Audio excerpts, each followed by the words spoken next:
you're my second interview using this Riverside platform. Yeah, it's all recorded locally, which is nice. And then it uploads after you're done with the recording. And then you have options to do like high def, records, wave, I think like 16-bit, 48 sample rate. Right. I used Zencaster before, but man, that was such a pain in the ass. There was like temporary dropouts, and it looked like the other person was in a pixelated snowstorm half the time. It was it was rough. So I was like, I'm going to try this Riverside, and so far it's been pretty cool. It's been good. Sweet. So you're in LA right now. Thanks again for joining the podcast, first of all, man. Thanks for having me. It's always good to hang with another certified trainer as yourself. And when did you get certified? September 1st, 2014. It's crazy. It's about to be a decade. Wow, that's crazy. It's really insane. I went to DubSpot in 2013 and started learning Live 8 the year before you got certified. So you've been around longer than I have. Yeah, it's crazy to some seem like an OG, and then I know people who got like, I guess like right off the bat, almost like, what was it, 08 or something like that? It's just kind of interesting to, like, I learned live in 2008, and then I never had any plans or ambitions to like do a certification. It just kind of like happened. Some sort of way. Yeah. Are you teaching much these days? Not much. Like I have some clients and stuff, but I'm working full time now.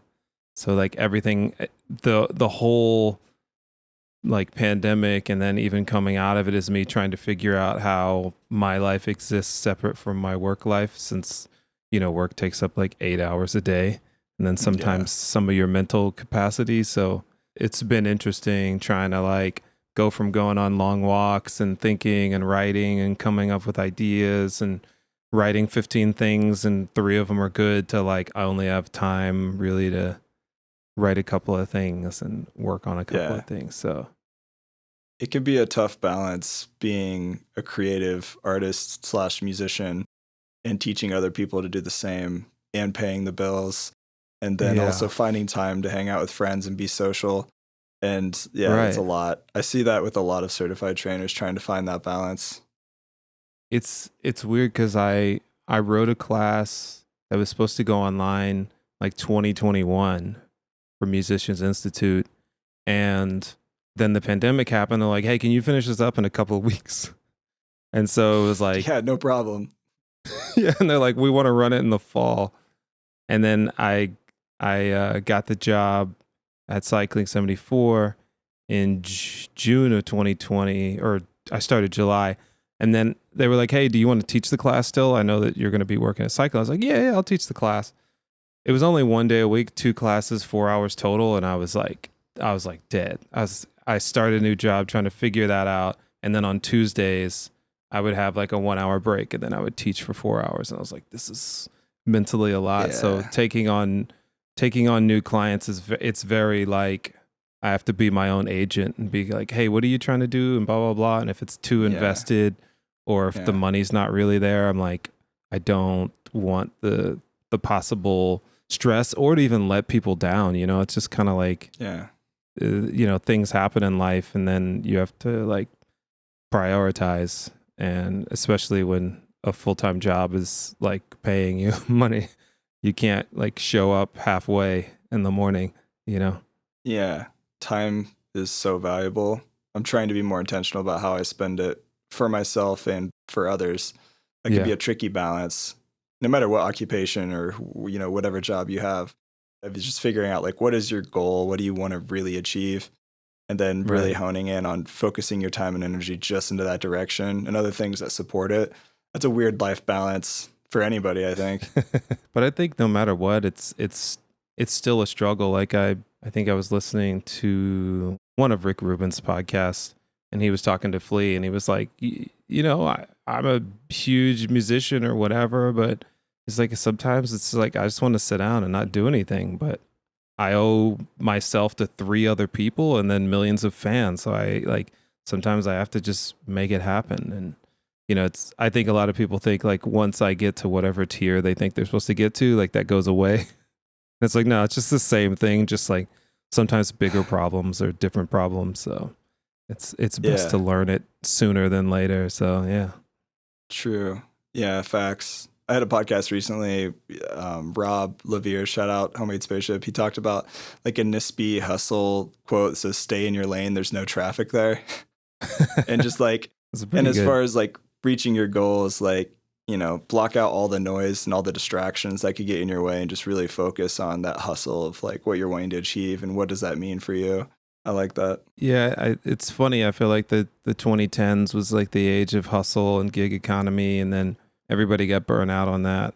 And then the pandemic kind of like had to, some people figured out they needed to reset, I guess. But I think now, like that quote, it's just like hustling in your own lane and seeing like, I think I spent a lot of the 2010s doing what I wanted to do musically, but then also like trying to keep up with what I thought I was supposed to be keeping up with. You know, it's like being out in LA and, you know, the bass scene and low end theory at the time, you know, is like, oh, I gotta like my kicks gotta be blah, blah, blah. But like, I love that type of stuff. I grew up my first 10 years in New York in the, you know, whatever people say the golden age, the 80s to me was the golden age because that's kind of where everything got its legs. So I love all that. And I love bass and I love tribe and I love that. But it was like, I want to express myself in other ways. And so 2020 allowed me to just like sit and like start playing the guitar and like messing with modular stuff. I don't know if that's in frame, but it's like just tinkering and letting that,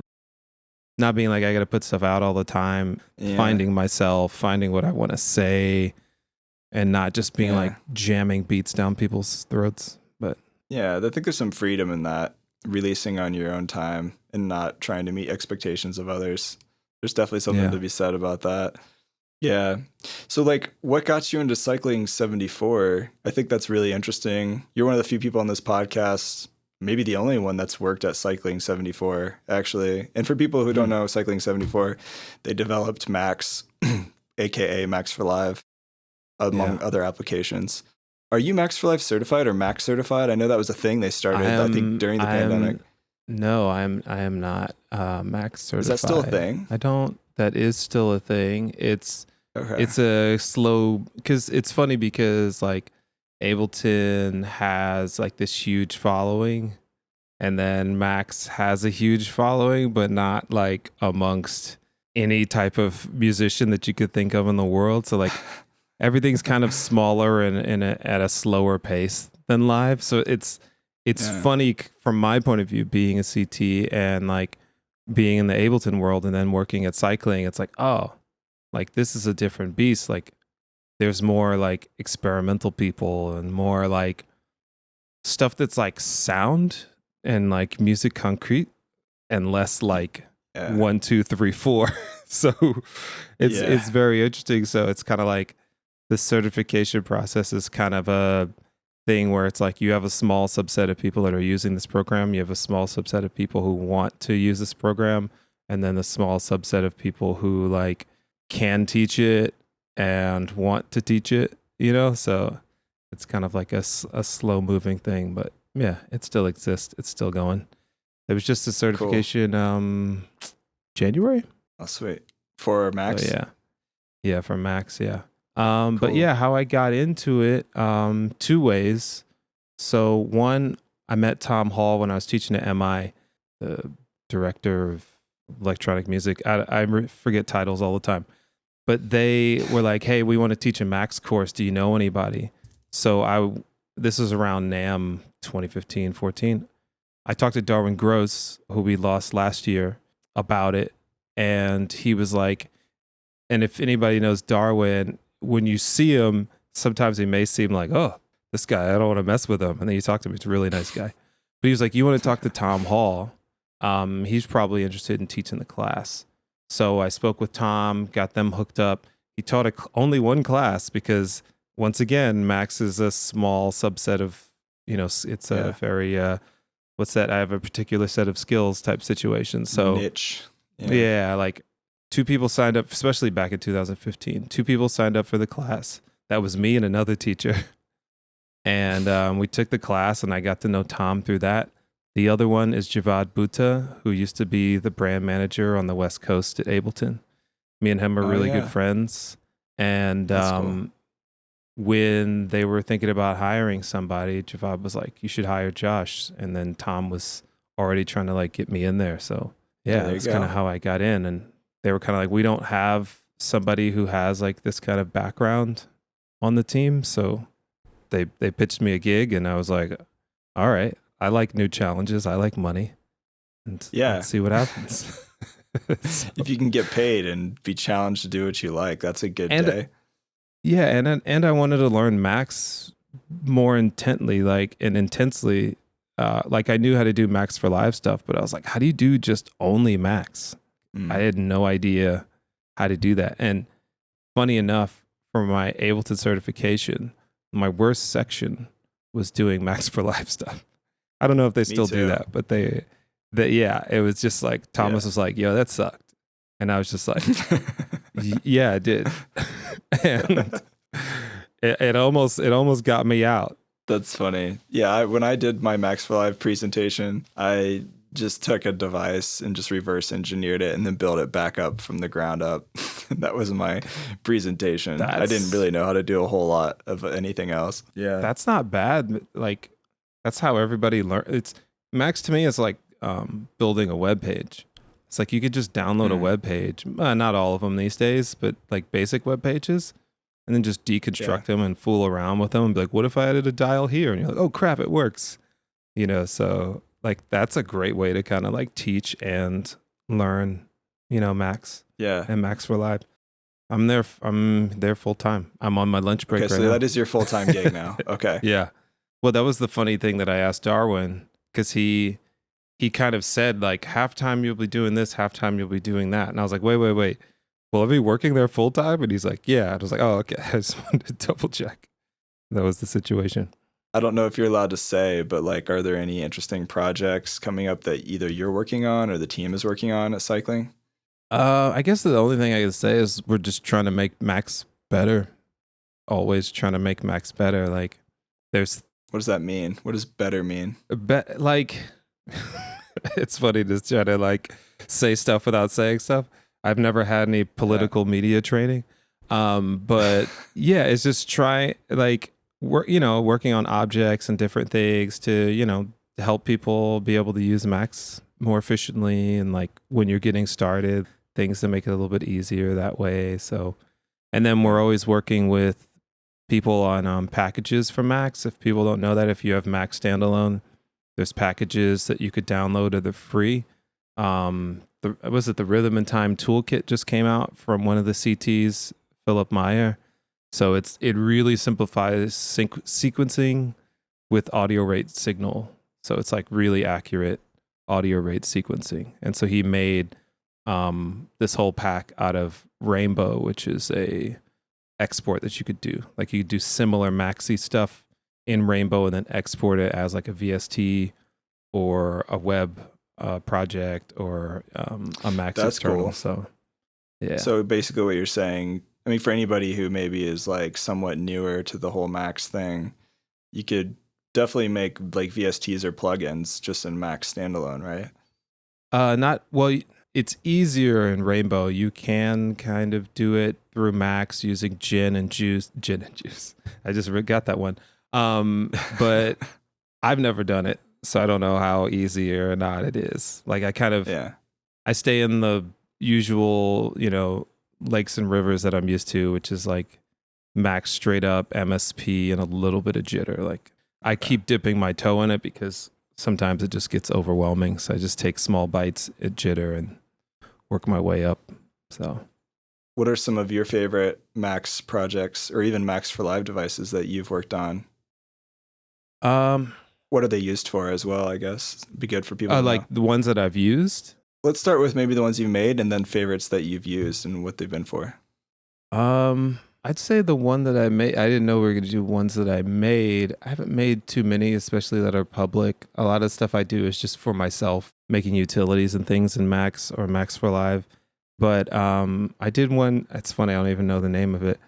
I did one, Mixdown Prepper. So, sometimes like you're doing a mix and then you want to like reset all the volumes and reset the sends and pans and start actually mixing it. It did all that. Yeah. It would just reset all of them to like -6 or 12 or 24, and then it would put all your sends back to negative infinity and a bunch of other stuff. It would just reset everything, make a new track for a reference track, and then you can toggle back and forth between the reference and the like your actual track. And yeah, I made that with very little knowledge of Max for Live, and good amount of help from Tom, like, but is that something people can download right now, or is that just something private you made? Yeah, it's on the Producer's Kitchen Gumroad, so producerskitchen.gumroad.com. Also the YouTube channel that I used to run, it still exists, but when I think right before the pandemic, I was like, I don't know if I'm going to do this anymore. And then after I started working, I was like, I probably won't be doing this much anymore. So, but there's still, the videos are still live there. And that's a cool device. I like that. I think that could be really useful for people. Yeah. What about other devices? For's stuff is always good. I really like their stuff. I would say my favorite, actually, I think it's still a Max for Live device, is MIDI monitor, to be honest. Sometimes I'll play something and I'm like, I don't know what notes I just played. And then or it's 6 months have passed, and then MIDI monitor will just kind of like show me where I could play it on the keyboard as opposed to like on the piano roll. So, and then it'll also tell me the chords. So if I need to share that with somebody, or if I need to write shorthand or whatever, it's just right there for me. That could be really handy. Yeah, I'm trying to like I have this little thing here. And so I'll write down like chords. I'm trying to learn Foo Fighters, Doll. Very easy guitar stuff. Don't laugh at me. I'm not laughing. I'm laughing with you. No, I know. And Strip My Mind by Red Hot Chili Peppers. So it's like that type of stuff where if I write some sort of piano thing and it'll tell me like, oh, A sustain, I'm like, sus2. I'm like, all right, cool. I know what to play on the guitar. So, what else? The Probability Pack, Sonic Factions got a lot of randomization and chords and stuff like that. Anything for Live Me. Oh yeah, Live Me. Yeah. I'm trying to think what they've made. I swear I've used some of their stuff. Well, they were the first ones I found out of. Like they had the momentary, and then they had the one-click mapping.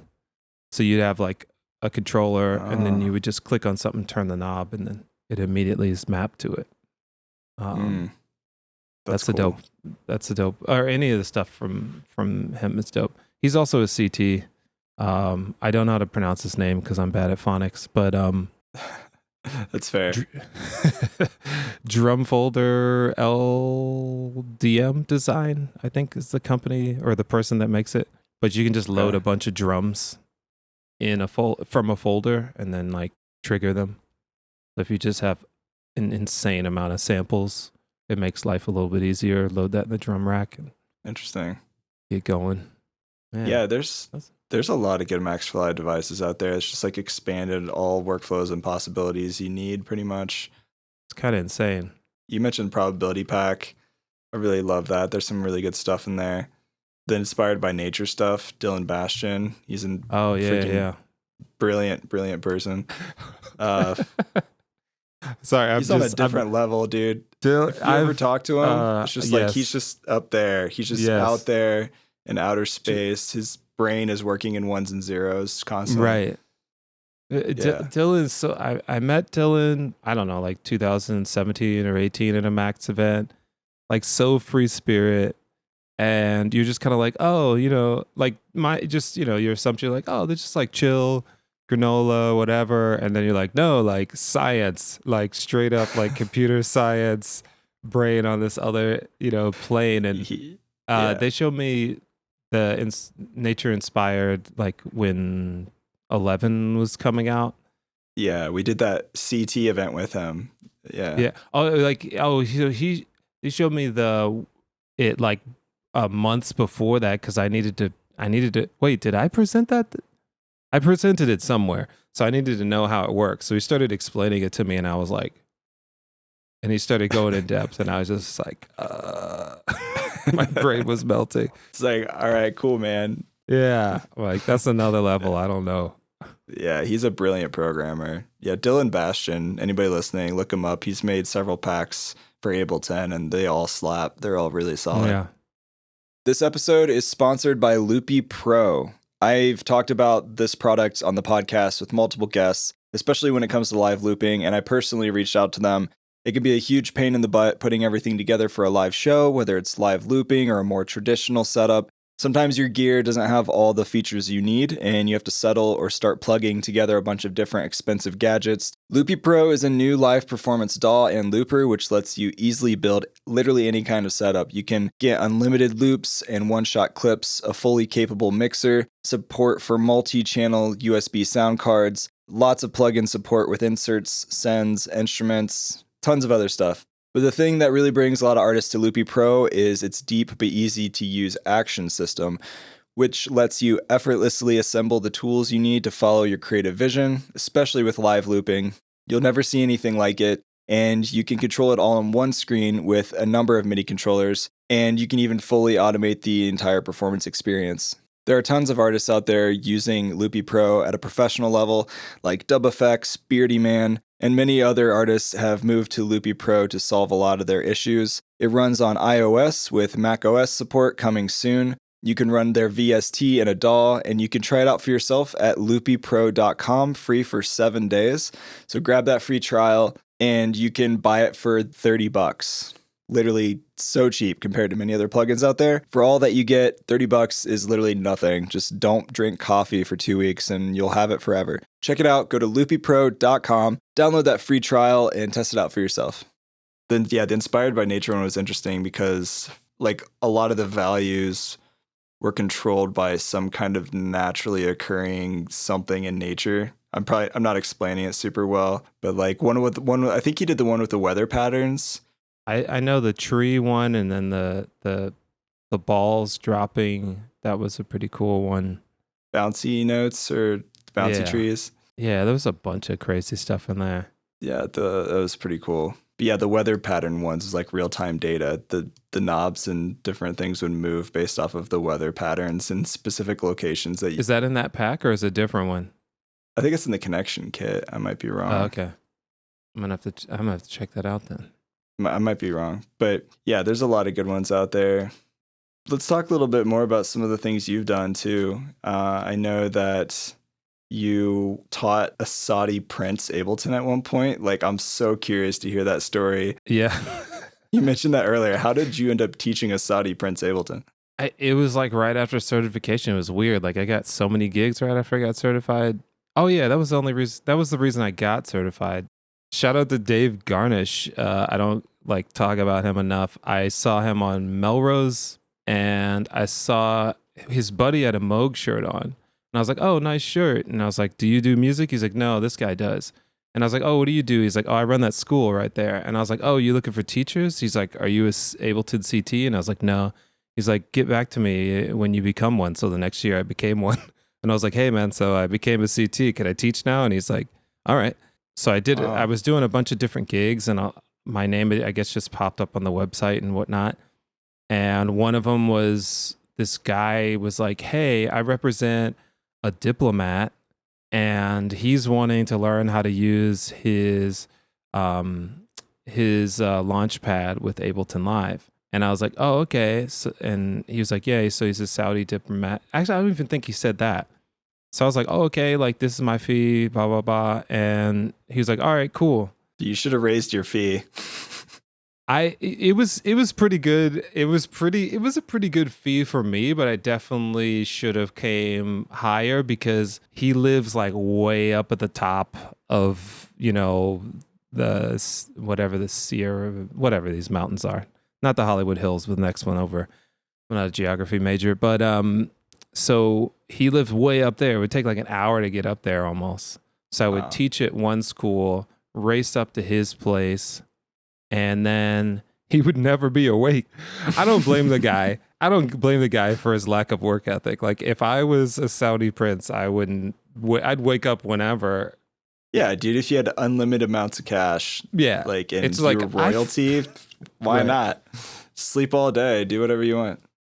It's like I flew in on a private jet at 6 a.m. I'm going to sleep in to 2:30. So I would... Are you just hanging out in his palace, just waiting for No, literally, I was. So I finally get to the place. Like they had to let me into the grounds of where all the people live. Like Eddie Murphy has a house up there and whatnot. And so I go in. He's like, oh, it's just this way, blah, blah, blah. So I go in, go to the house gate. They let me in, obviously, everything you think, like the whole driveway, fountain. Then they let me in, and I go in an indoor fountain that has like a globe with like water spraying on the top of it, indoors. Made of gold. I was still just, it was all like, because, like I said, I just become a CT. I had moved to LA 3 years prior, having no connections. And I'm like, what am I doing here? So then he's like, hey, so, the Prince will be out. And I'm like, Prince like that? You didn't mention the Prince part. I was like, I thought he was just a diplomat.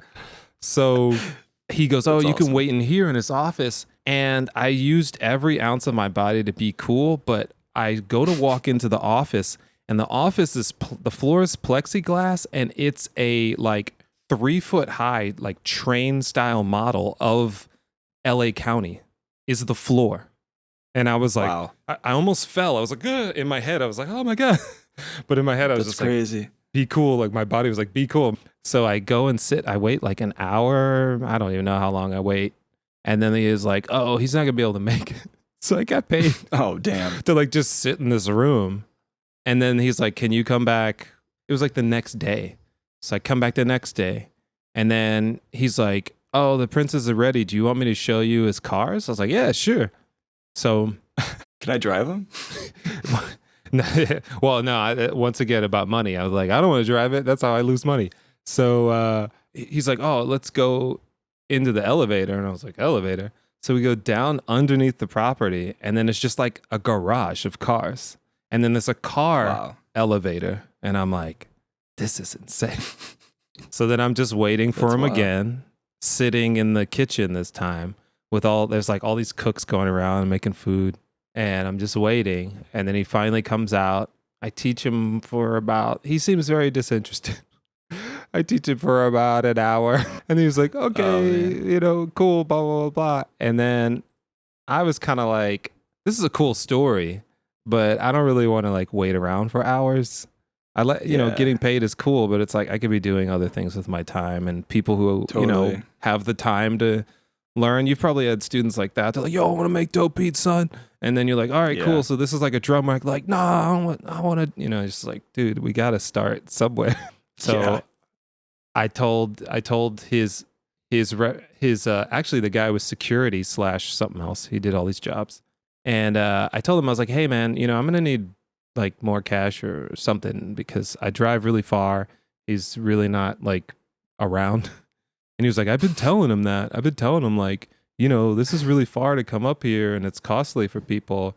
He's like, but he doesn't want to do that. I'm like, that's fine. It's like, it's cool. Yeah. So, it's like, just sell one of your cars or give me one of your cars and then I'll come back more often. It's like but, it's kind of, I don't know. It was like, that's a cool story though. I mean, that's fun. Even though it wasn't a long-term relationship, like what a great story. That's pretty cool. I was expecting him to like fly out on a magic carpet or something. And you guys like hanging out. Well, that's my headphones. 1 second. That's really funny. Yeah, you would expect the Saudi prince to be paying a lot more for Ableton lessons. Oh, 1 second. Sorry. No, you're good. I should have not used wireless headphones. Hey, don't ever use. Yeah, don't ever use wireless headphones, people. They'll die. What are your favorite headphones? Do you have favorite headphones that you use? What are these? The AI? How do you say that? Ow. I. Yeah, these are the wireless ones that I got from them, and they're really awesome. Like I have, like when I practice, I sometimes use a wireless receiver or send and receive from Amazon, and it's like it was like $60, and then I use these, and then I can walk around my apartment and just jam, and I don't notice any latency. So interesting. Yeah, every time I've tried to use Bluetooth, I always encounter some kind of latency. So that's interesting to hear. Yeah, to me it's not noticeable, but I don't know. Everybody has different experiences. I've just playing with people and trying to like do all that stuff. Maybe my brain kind of lines up latency differently than other people. So I don't know. Yeah. I have the Biodynamic 990s. Okay. I really like those a lot. They need a lot of juice. Like it's kind of, I mean, if you get the 250 ohms, you can't really just plug it in your laptop. It'll be too quiet. But yeah, And for the price, I think they're my favorite that I've experienced. They look really comfortable. They are. It makes you look like Mickey Mouse. They've got like the big wide cone head things. These guys right here. I like them. They're very soft. They have like little pillows on your ears. So that's I think that's the most important thing to me, because if you're going to be making music for hours, there's nothing where like the open back AKGs I have, they were kind of bad to start with, and then as time went on, the leather got kind of like dry, and then it's like stabbing you in the head, and it's pushing on your ears. No thanks. Yeah, it's just kind of not really that fun. So yeah, you don't want to be bleeding from the ears as you're making music. That's not going to inspire you. You're like, oh, it's like it sounds like dripping is happening in this song. No, but yeah, these GT 990s, they're pretty comfortable for open back headphones. Good for mixing. Yeah. As a reference, I'd use them as like a second pair. Well, I know you've also done some live tech and playback with a couple different artists. I think it was like Giorgio Moroder. Is that right? Yeah, that was a fun time. Yeah, I saw he did a collab with David Bowie, which is pretty cool. You also did live playback with ZZ Ward, who did a collab with Gary Clark Jr., one of my favorite of all time artists. Yeah, both of them. Like I'm in talks to do some stuff with them soon coming up with ZZ and her team. She's got a new album out. So I've never gone out. I've just done prep. Okay. You know, those are probably the bigger name people, and then other people have like helped with their prep in various ways. So there's a funny thing if you're like, in my opinion, if you're doing like biz stuff that, you know, when you're talking to people is not really a thing to do, but like, you know, when you're doing your bio and you know, you're like, oh, I worked with this person, I've done this, and like, it doesn't matter how much time you've spent doing it, you just put it down. So like I only worked with him one day, and that was because Yuda Benatar was working with him on Yuda's dope out here in L.A. Really amazing musician, great teacher. Absolutely. Yeah. Before I got certified, he actually encouraged me. He's like, I think you could do it, dude. You should go for it. But during that time, he was like, hey, I can't do this. I'm doing this session with Jai for Giorgio Moroder, and I think you could be able to do it. Can you fill in for me? And I was like, yeah, sure, whatever. On the way to Giorgio's house, I looked him up, and I was like, wait, he's the Neverending Story guy. Like, that's like my reference. Yeah. Was like, Neverending Story. Like, that's my childhood. And then, like, when I was there, like, working on some of the tracks for the show, I saw the Scarface poster.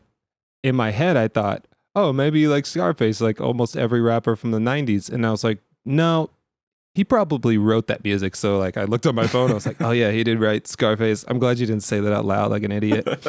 But he was a very nice dude. We had him, Jai, and his wife had Domino's Pizza in his place. We talked for a little bit. He talked about how he used to go skiing in the Swiss Alps, and his dad used to climb and stuff like that. Really cool dude. And then ZZ and them reached out to me through email, probably through, it might have been through Ableton directly or just through some sort of way. I never know how people get a hold of me. And I told them like, hey, I can come out. And they go, oh, actually, we found somebody. And then 2 weeks later, they go, ooh, we didn't really like what was going on with whatever the situation was. And then they were like, can you come by? And then I've been working with her since 2015 or something like that. Cool. I can't remember. Yeah, So what did you, like, on a technical level, maybe we can nerd out a little bit. What did you actually do for that prep? So it started out like I would go to the rehearsals and they would just like chop the song. They were just like playing through it, and they're like, she's like, I don't want that. I was almost to do it like really like mean, like I don't want that part. But she was just like, oh, you know, we're going to extend this chorus, or we're going to do this, or we need an outro or whatever. So then I would just manipulate the files to whatever length she needed. And so she had her track set up to where, you know, with the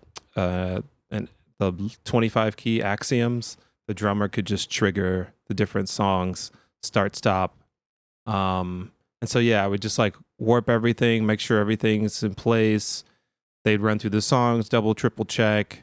And then once they started the tour, they were like, can you mix this so that like the levels are right for the shows? And I'm like, but I don't know what the speaker system, I don't know what the speaker array is going to be, but I was like, I'll do my best. And I told her, I was like, I'm a drummer, so the background, like drums and stuff, the kicks might be hitting. But she was like, she did like a kind of hip hop R&B like EP back in the day when she first started. So she was like, that's cool. And I was like, all right. I just forewarning that like that's kind of where I lean. So I just kind of like put that together real quick, maybe 45 minutes or less or something, because I think they were heading out the next day. And then since then, it's been different updates and changes, helping with the redundant system. We did a update once, and it broke the outputs on the the Motu. So we had to figure out and reroute that. Yeah, that was fun. That was like 2 years of trying to figure that out. And yeah, just like edits, adding stuff, stuff like that. Yeah. Mixing down stems can be real tricky. When I've done the few redundant rigs I've helped with, I ran into the same thing. In the middle of rehearsal, they're like, hey, these 2 songs, we actually want to stem them out and change it this way. So they had to go into like an old Pro Tools file and then bounce everything. And half of the stuff went through like one limiter and the other half didn't. And then I get the stems and like, well, why doesn't it sound good? I'm like, this is what you guys gave me. And it's going to need some work. And it was a pretty big artist. Like they've won, I think like 12 Grammys. I'm not going to say who it was, but that was a really hard day. It was a lot of sweating and they were pretty demanding and I didn't have great stems to work with. Like, why doesn't it sound like the original? And I was like, I think we probably need some more time here if you guys want to come back tomorrow. Yeah.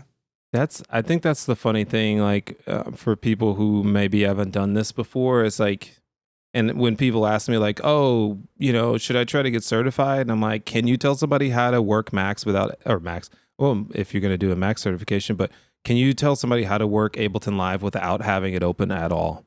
Can you be at the grocery store and just be like, because I've gotten that call, like, we're about to go on Good Morning America, like something's wrong. And I have to think through all the situations I've ever been in with Live to be like, did you hook this up? Did you do that? Did you do this? And it's like, and then they're like, you're saying the pressure when someone's sitting with you, whether it's the artist or the MD or whatever, and they're like, hey, and they don't know anything. So all they know is you're going slow. And it's like, this file is freaking 192 kilohertz file that they sent me. So we had to spend 4 hours downloading it. And then we got to spend 20 minutes loading the file. Dude, I feel that. and then they don't give you the BPM. I had that once. It was like 92.845. And it's like, we need a click track. And I'm sitting here like, why is this? What's happening here? They were using Live 8 and like the oldest redundant rig I've ever seen in my life. I think it was like, I don't even remember the interface. It wasn't iConnect. It wasn't Motu. It was barely redundant. It was such an old system. Redundant. It hadn't been used in like 100 years. It was scary. That's funny. Yeah, but, it's the trial by fire thing. Yeah. You get through it and you just move on. So, and even if it goes bad, like I've definitely had bad like presentations, and at first it used to rock me, and I just like, it happens. I'm sure Barbra Streisand has like sung badly at least once. It's like it's gonna happen. It was probably the auto tune in the wrong key that was triggering from a dummy clip. That would so that's two things that would be interesting. I think she stopped touring, but if as they say, Babs used auto tune and she had Ableton Live as her backing, that would be great. Yeah. So you're working full time with Cycling 74. You're still doing these occasional rigs for live stuff. It sounds like with ZZ. Yeah, man. Like what's next for you? Like what are you excited about as far as music goes or projects that you're working on? I'm excited really about kind of exploring what I want to say. I think I've spent the last 20 years 30 years doing different types of art, trying to express myself, not fully able to do that. Like I did stand up for a number of years. Yeah. I remember that. Wanted to talk to you about that too. Yeah, it's like I did that for 8 or 9 years. Made some good friends. Learned a lot of different things. But stand up is stand up, and when I stopped doing it, it wasn't really in this age of like share all your feelings that a lot of stand ups do. It was like jokes. Not that those aren't jokes either, but it's just like straight ahead jokes. So it's like I don't feel like I can fully express myself. So then I got into music, but then I got really into like trying to be an amazing beat maker or whatever. So I never sang or anything like that. So now I'm working on like figuring out what I want to say. I have a couple of songs that I've got demos for and trying to put together an EP and then eventually an album that's kind of like Flaming Lips meets Shadows Collide with People, John Frusciante meets like the stuff that I've done previously. Just that's like cool beat blend. driven, but also melodic and spacey and raw. So that's what I've really been trying to explore.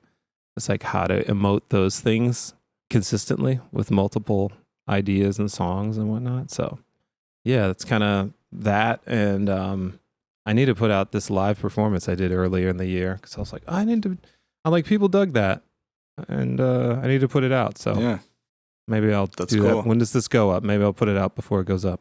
It's a really good question. Probably like 4 weeks ish. I'd have to look that up. I got time to slam it into a limiter. September 5th. Cool. I got time to slam it into a limiter and put it up on my Bandcamp. That's all you need to do. If your mix is bad, just hit it harder into a limiter. That'll make it better. So you just slam it. No, I think the mix is. I think it's really quiet. But yeah, that's definitely the rookie start. You're like, this doesn't sound good. Like, slam it. I wonder if people are still doing that. I wish I could start over and experience this music production thing from the beginning and see what the trends are. Because I just remember in the early 2010s, it was like limiters are awesome. Just like push it hard. Everything was just like EQ hard, limit hard. Everything was. Yeah, the loudness wars came about. Yeah. Probably like 10 years ago that started becoming a real thing, like even more than ever, I'd say. Yeah. Like Metallica's 9th studio album, Death Magnetic. Did you hear about that? Oh, yeah. That was... I think the mastering engineer, the band kept telling him we want it louder and louder because they want it to be just in your face, destroyed, aggressive. And the mastering engineer like was going back and forth with the label, arguing with them because he didn't want to make it any louder. And it was so bad that Metallica's fans started signing an online petition asking the band to redo the album because it was so destroyed and bad. Yeah, those loudness wars were insane. That Death Magnetic, which I remember I had Rock Band or something, and people were stripping the Death Magnetic Rock Band stems or songs because they were not limited to death, and were using those like in their like on their CD players and whatever. And then I think Californication also suffers from that. I didn't notice it for a long time, and then I re-listened to it a couple of years ago, and I was like, oh yeah, this is like crunchy, this whole album. I'll have to go back and listen. Yeah, it's probably worse if you listen like like AAC or MP3 or whatever than even CD, because then it's like dithered even more so, even more compressed. Yeah, so it's just like lopped off bits. Dude, that's funny you say that. I think it was a couple weeks ago I was going back and listening to some really old records and songs that I loved from like junior high and high school days. Yeah. And I was like, this sounds bad.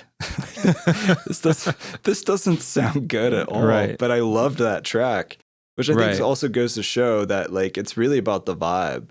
Like you could have the most perfect mix in the entire world, but if the vibe or the energy and like the melodies and everything isn't there to give you that feeling, it doesn't matter how well it's mixed, you know? Yeah, there's a ton of well mixed. Like I've gone to like ASCAP festivals and different things, and people hand you their CDs. I'm like, wow, this sounds amazing, but it makes me feel nothing.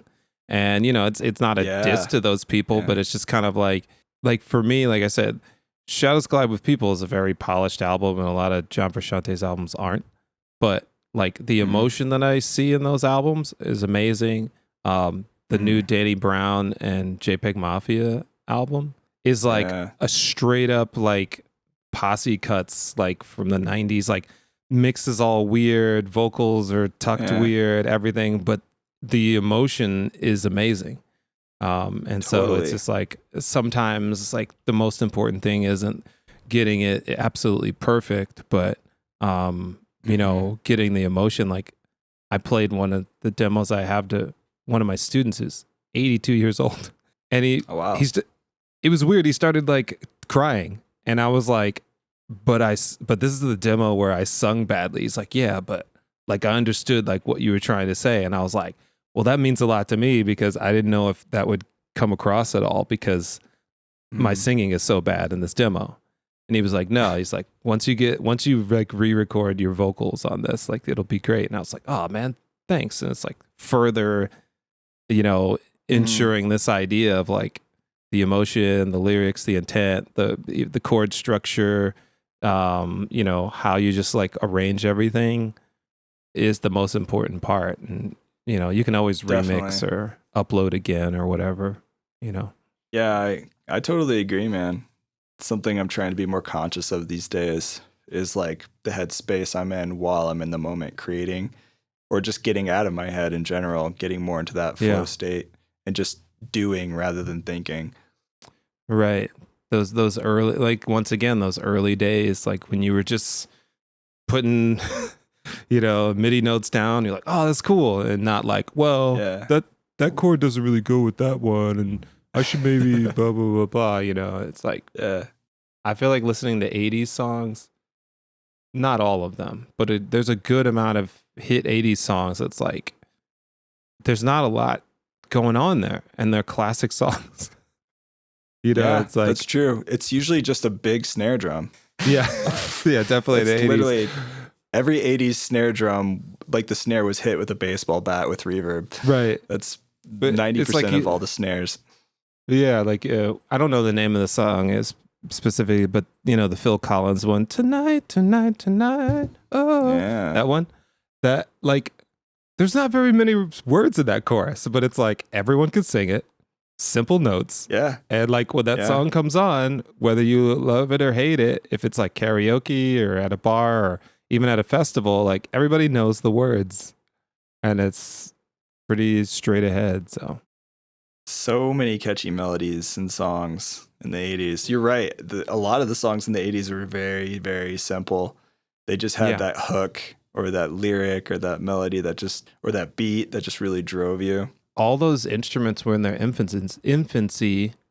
Yeah. And they weren't even like real, you know, like it was like the first time someone said, hey, you just have like a drummer in a box. And so they're just haphazardly making this crap. And then they make like absolute bangers, and it's like we have all these tools in the world, and it's like we can easily with a little bit of finesse, like take that same model and then just like high fidelity that, you know. So yeah, that's true. I mean, you got the 808. That was a staple of the 80s. Yeah, the TR-808 came out. Everybody used it, and today, if you were going to buy that would be like $4,200. But you get all the samples you want pretty much for nothing. Right. Of an 808. Right. You can quickly switch from, you know, Detroit techno to, you know, Prince with the click of a button, you know, from an 808 to a 909, tuned exactly how you want. And so it's like they were able to get all these things done with like hours and hours of programming that they had to do. So it's like, we should be able to express whatever emotion we can. You know, it's really at this moment, once you learn like live or whatever, the problem now is just your brain. It's like you have all the tools. You're like, I need another plugin. No, you don't. You need your brain. A brain plugin is what you need. Yeah, that's right. Get that Neuralink by Elon Musk. We'll just plug into the computer. That's problem solved, dude. You just wake up in the morning, just plug in your brain, and then you're just making music. You could be working on music while doing your job at the same time. You know, just split your brain in half or something. Yeah, if you can hum from your brain into software, that'd be pretty cool. I think it's gonna happen. I think before the end of my lifetime, we'll probably. Wait, what about my lifetime? At your lifetime, our lifetime. I'm like, wait, am I living forever? Am I dying first? What's going on here? No, hopefully our lifetime. Yes, let me rephrase that. I don't think we're that much apart in age. Yeah, I don't think so. Yeah, as long as it's not literally connected, like I don't want the like Matrix thing or whatever. I want to be able to take it off completely.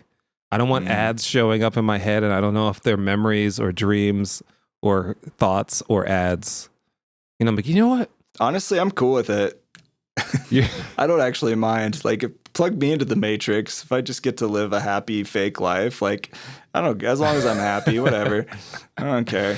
Yeah. It's fine. You can have my body. Just let me go into this imaginary world and have a good time. That's my biggest fear. It's like just dial pad ads just playing in my head all the time. Like, oh man, I should sign up for this software or whatever.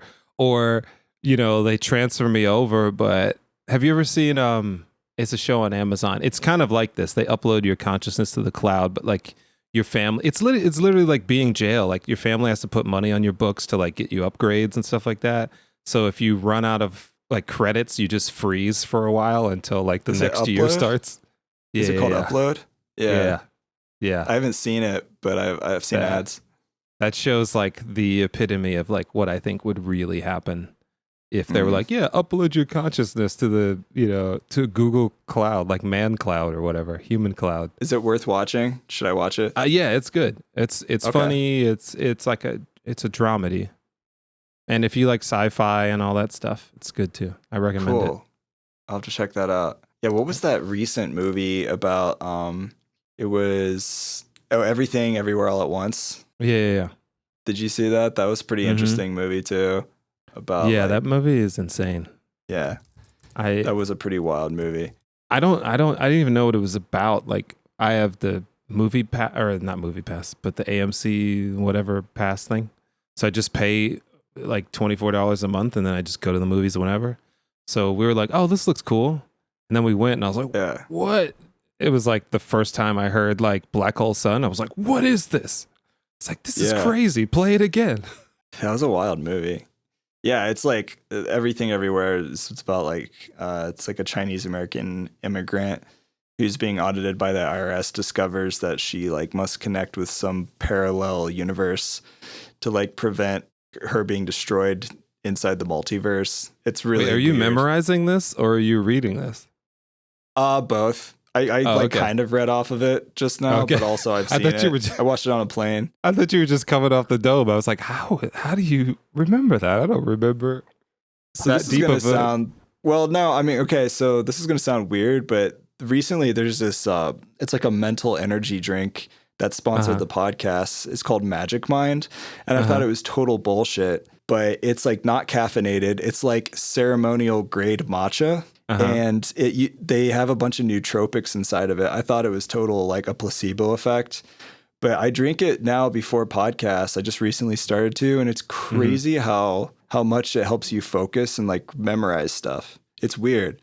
I do drink matcha, so.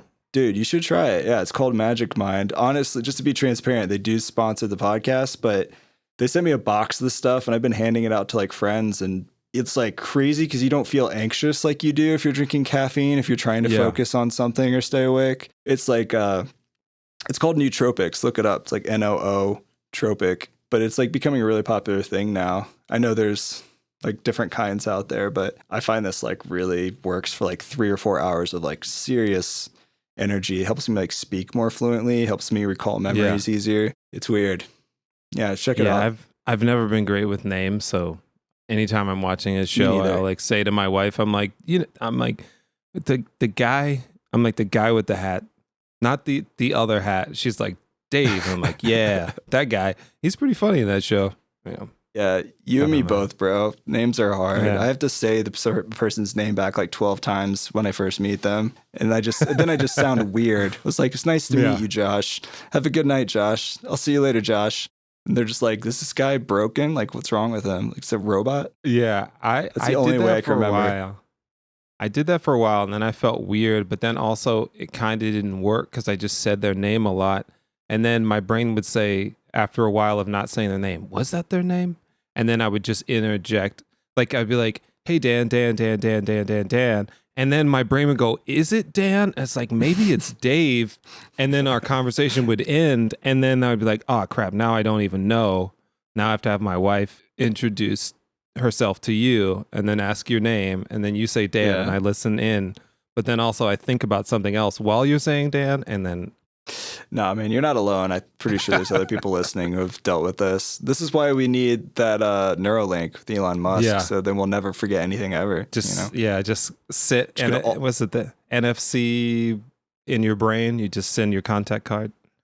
Straight to the brain. Go. That'd be nice. That'd be very convenient for people like us.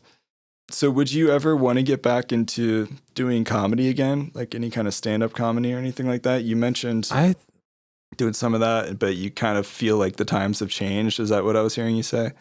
Yeah, like my comedy at the time was a little edgy, but also sweet. Like people knew there were jokes and stuff like that. It was very morbid.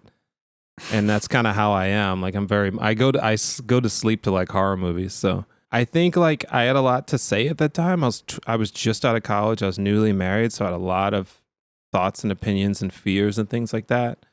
I haven't really I sometimes like pitch joke ideas to my wife, but I haven't really sat down to think about it, about like how I would possibly do that. But I do think about it quite a bit. And I thought when I was going to when I did this show back in 2013 with some of my old comedy friends, that was going to be my way back into stand-up. And we had like a pilot deal. We had shot some teaser stuff and we were going to shoot a pilot, and then it kind of fell apart 2017. So it was a cool like high for like 6 months. It was like, dude, we sold the show. Like I was talking to the producers at the network and they were like, we want you to, hopefully we can get you as a writer, musical supervisor, and DJ. And I was like, oh, it's about to happen. And I was like, all right, this is when I'm going to get back into stand-up, because once you have credits and stuff like that, it's much easier to like headline and stuff like that. I've seen so many, I don't want to say so many. I've seen a number of really bad people who just were on TV and just used it as a way to parlay it to like, oh, I can get money on the weekend, like doing clubs. And I was like, well, I feel like I'm funny, and I feel like at the time my track record showed. But like I did some like minor stuff for Comedy Central, like contests, and did different things that worked out, and I was respected amongst like Dallas comics and stuff. And some of my peers are on TV and things like that. Yeah, I would love to. I think it would have to be right time, right place, because comedy, like if people say, not unless you are working in a group or a production group, or you're touring as a musician or gigging, comedy has music beat by like 1,000. I was doing stand-up 6 to 7 days a week to get to the point for 2 or 3 years, to get to the point where I could start working in clubs and to where like things started kind of happening. So it's like, and it's at night. So I would work during the day. We'd make dinner. We'd drive downtown to Dallas. We ended up moving downtown Dallas, but we'd drive down to downtown Dallas, both of us, me and my wife. We'd sit, watch 20 comedians, some of them homeless, some of them funny, some of them like extremely racist and weird. Some of them like should be in therapy, not telling jokes. And then you go up and you've like people been talking to you, people been whatever, it's like comedy, drama, whatever. And then you're like, hey, what's up? Hey, how's it going? Is everybody good? It's like, oh, look at this guy over here, blah, blah, blah. Tell your jokes. You got to be on. And it's music is a different kind of vibe. Like if you want to, you could turn your back to the audience, or you could just be like, oh, thanks for coming, and then just play your song and then just walk off. But stand up, you have to be like on all the time, and like, even doing 10 minutes, you're just like, I'm tired.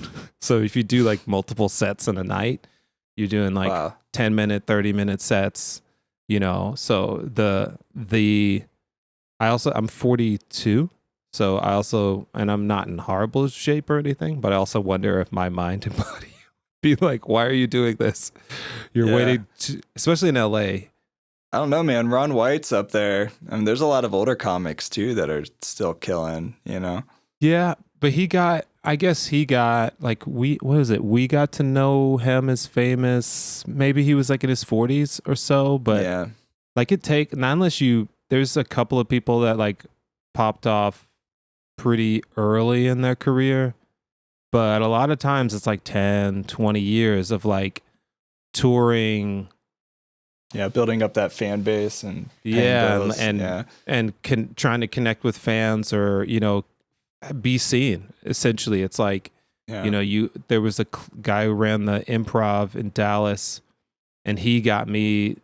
Oh no, did I submit or no? He got me into like a BET competition. They were looking for somebody to. Wow. I think it was somebody to host Comic View when that was a thing.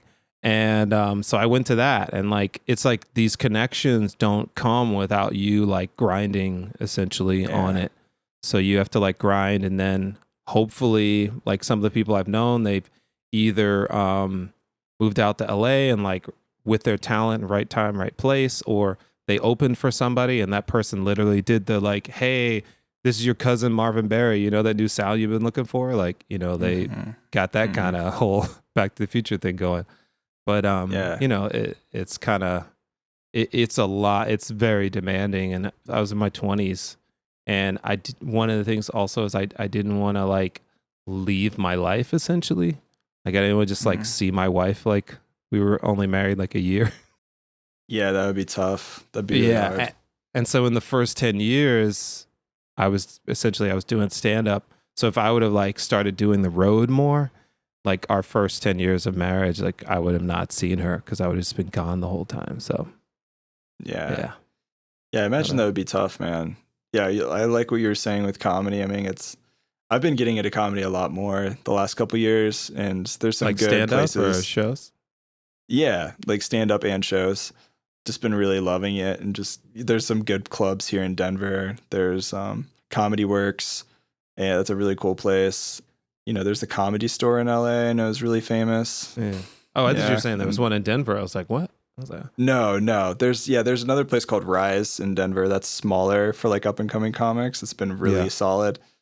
But yeah, I think that it's been cool. Like I've always wanted to go to the Mothership, Joe Rogan's comedy club in Austin, Texas. I know that's new. Yeah. And he's like cultivating a comedy scene there. But yeah, like what you were saying, I think in the sense like, yeah, comedy is way more vulnerable. I haven't been to too many shows where I went in and saw somebody that like was kind of just in the middle. Usually it's like a make or break situation. Either people think you're funny or you're not. Yeah. There's not much in between. If somebody said I had to choose, if somebody said, would you rather be a successful stand-up or a successful musician? I probably would say stand-up, because there's like music, you have all of these shiny toys to confuse everybody with, but with stand-up for the most part, it's just you on stage. Yeah. You can't blame anybody. You can't, my string broke. It's like, no, it's just you. You and the feeling of being able to have a bunch of people talking, like to have 300 to like 600 people talking, and then they stop talking, and then they look at you and like, we're going to take time out of our lives and not talk to each other and listen to you, a random person, say things for 10 minutes to 45 to an hour. It's like, it's, and I think Chris Rock said it's like a God feeling in a way. And it's like in no other way do I think I would necessarily feel that, even if it was like, I did Dodger Stadium, like doing a concert. It would be amazing or whatever, but nobody would be like, hey, we just want to hear Josh Spoon talk. It's like, play something, please. We came here for songs, not for your ideas about whatever, politics, cupcakes, kittens. Like, you can talk about anything you want. That's one thing I think I really love about Flight of the Conchords or Marc Rebier, or like these musicians by trade originally who became comedians. Carrie Bronstein and Fred Armisen. Yeah. Exactly. Classic examples. It's like a fun mix, Yeah. I don't know. Whether you decide to do that or not, if you do another show or something, hopefully I'll be able to catch it someday. I'd love to see that. Yeah, we'll see. And if not, that's totally cool. I know you've got a lot of stuff going on. So if not, when we get uploaded, maybe that'll be my time at the upload theater. In the metaverse. Yeah. Oh no, in the Matrix. I definitely do not want to be uploaded to the metaverse. That's going to be a mess. Yeah, that'll be interesting. I'm really curious to see what comes out of that. I have so many. That's a whole other podcast of thoughts on music and tech. But Yeah, we could probably do a whole podcast just on music in the metaverse for sure. Yeah. But I did want to ask you, like, just real quick, if you had to list your can't live without gear that you use in the studio, top picks, what would they be? Can't live without? You've got some nice toys in there, so I'm just curious. How many things can I list? Oh, there's no limit. Oh, okay. I would say the case, it's not finished, so I could put more stuff in it. So I would say the case. Okay. Like I love my Matriarch, but it's also gigantic, and a case is a case. So it'd be the case, my HX Stomp, a guitar, push, a keyboard, and a laptop. Small keyboard, laptop. Yeah, I could rock with that, and the bass. But you know, I could probably you're a bass player. Yeah. So the bass, like I've been more, like I've been saying over and over, I've been more drawn to stringed instruments to just quickly do something, as opposed to like, let me open up Live, or let me open up this and then let me make a track. It's just like, just play it and then memorize it like old school, and then be like, okay, now I want to record it. But yeah, I think that's it. If you give me another shot, I'd probably add almost everything. Yeah, the list could potentially go forever. Right. I love my sub. I don't use it as much anymore, but I'm doing a gig next month. Sub 37. Oh yeah, dude. I love mine. I have mine right here. Yeah, it's like I don't use it that much, but I'm just kind of like, I can't sell it because I'm gonna need it one day, either on something, because it's straight ahead. Like the Matriarch's great, but I have to patch it. So if I want like just something straight ahead, or if somebody's like, hey, could you play, do you have a bass synthesizer? Like, I do have a bass synthesizer. I'm gonna roll up with a case too. And then we're, you know, and then people are like, oh, you know, when you pull out the synths, people are like, oh, this person, like, even if you do like not a great job, they're like, that was amazing. It's like when the Push first came out, people are like, oh my God, he's playing a C major chord.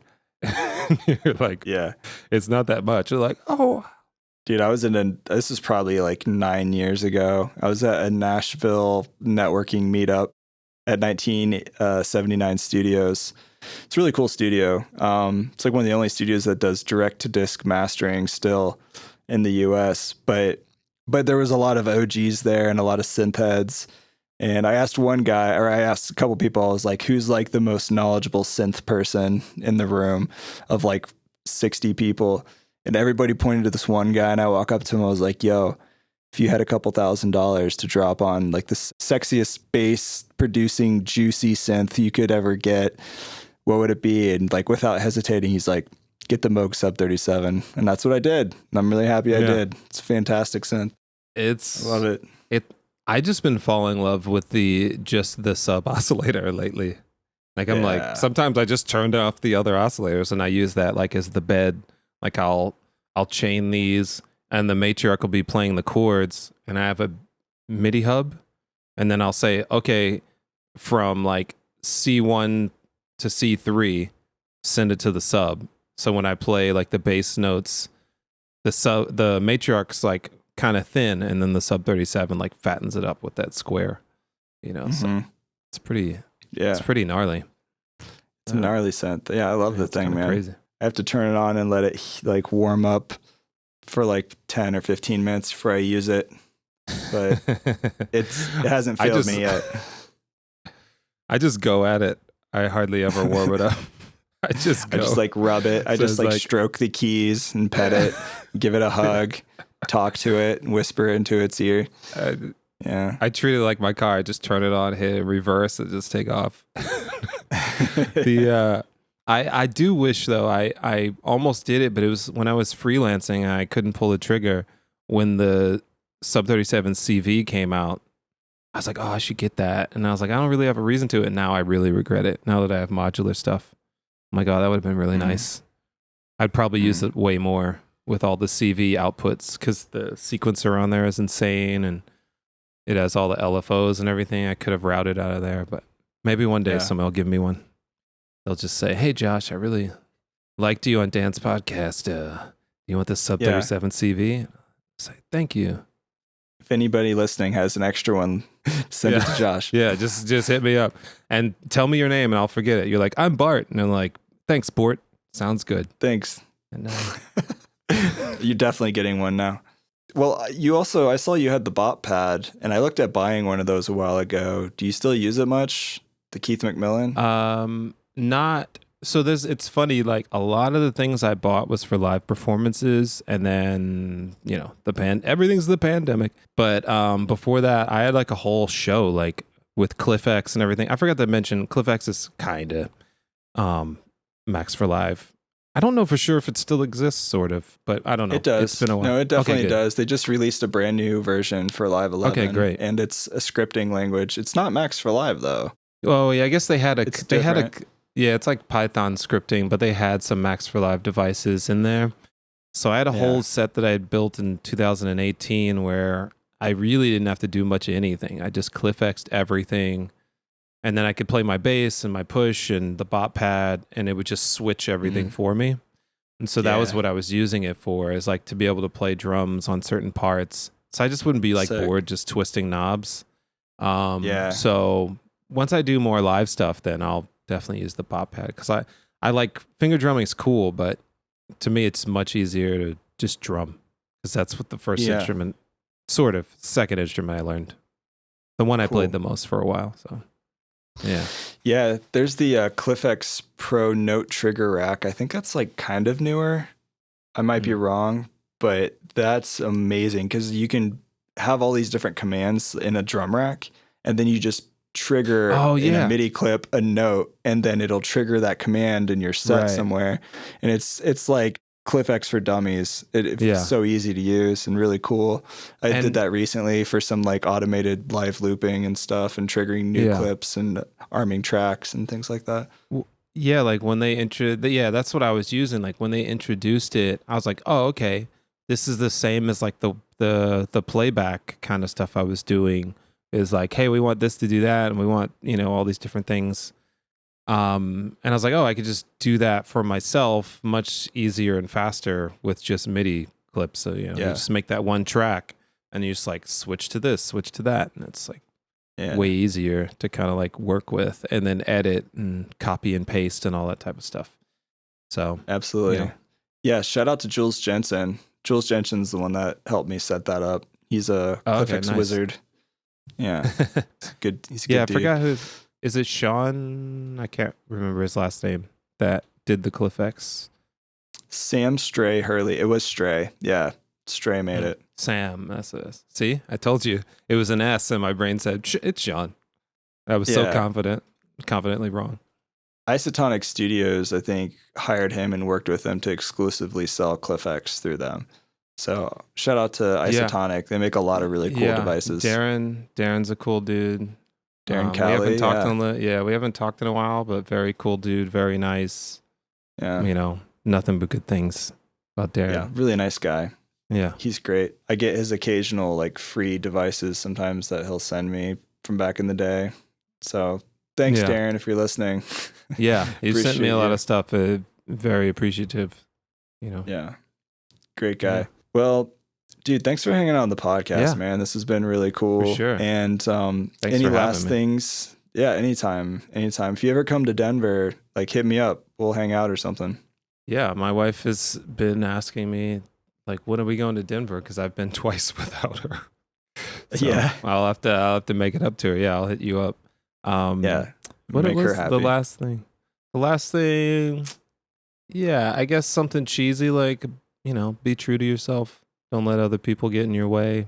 Love other people. And then for me and my personal stuff, I would say, just check out my Bandcamp, joshspoon.bandcamp.com. I know I said I'm like working on stuff in different route, but the old stuff is still good. So I still stand by it. So check that out. It's like, you'd be like, I never heard of this guy, or I never knew he did music. I thought he just like taught people Ableton Live. It's like, check out the music. Yeah, if you like it, let me know. I'm on Instagram all the time, or Reddit. Those are my spots. Josh Spoon on both. And cool. Yeah, well, as usual, I'll include all the links in the show notes for everybody to click on. So make sure you go give Josh some love. And Please yeah, do. man, thanks again for kicking it. Yeah, keep me posted and come visit me. We'll go climb a mountain or something when you get here. Come to Denver. I'm down Bring your for it. wife. We'll do some real bouldering. That's right. Yeah, my roommates are like really hardcore into bouldering and top roping. So if you want to go climbing, like outdoor. Oh yeah, they do it all. I'm scared of outdoor. I'm still indoor. Yeah, where I could fall on a really cushy mat.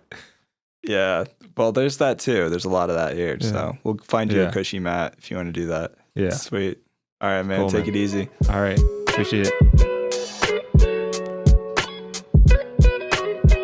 Hey, thanks for listening to the podcast. If you didn't hate this podcast episode, please leave a Spotify review. Give me those 5 stars. It would really help me out a lot, and I can crank out more content like this. Also, don't forget to check all the links in the show notes for this episode for more details. Follow the guests, give them some love. If you want to stay connected with new upcoming episodes and be the first to see them come out, along with other free Max for Live devices or sample packs or things that I'll be sending out for free, join the newsletter. Just go to liveproducersonline.com/newsletter. Link in the show notes for that as well. Also, if you didn't know, you can interact with me and others on this podcast. Tell me what you think about this episode. If you go to Spotify and click on the episode, then there is a place where you can share your comments, thoughts, and it's a great way to connect with me and others about each episode. Much love. Until next time, I'll see you later.